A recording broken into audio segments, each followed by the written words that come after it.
Salut, c'est Decade. Salut, c'est Sienna.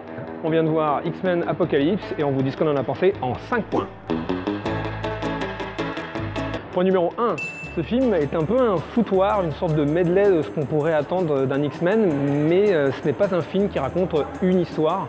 Donc c'est le point peut-être un peu négatif du film, parce qu'il y a beaucoup trop d'enjeux, de personnages et ça part un peu trop dans tous les sens. Point numéro 2, la réal, cela dit, n'est pas fade, elle a plein de petits moments sympas d'inventivité et donc ça c'est quand même cool.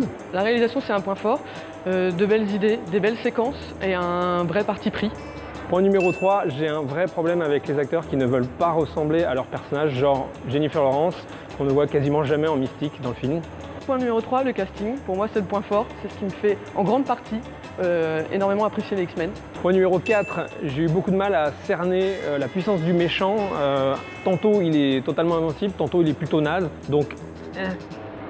Il utilise les grosses ficelles, les stéréotypes et les clichés des films de super-héros, mais là, ça passe. Point numéro 5, l'humour, que j'ai trouvé assez lourd et un peu comme une sorte de cache-misère qu'elle a pour faire passer des grosses maladresses de réalisation.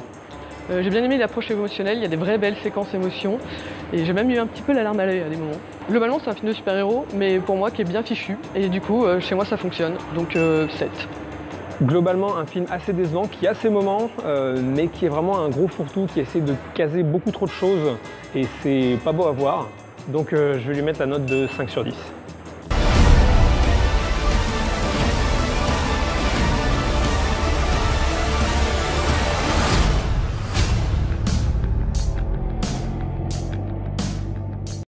Il y a le point le plus important, c'est qu'ils ont enfin mis Psylocke comme dans le comic book et elle est super sexy.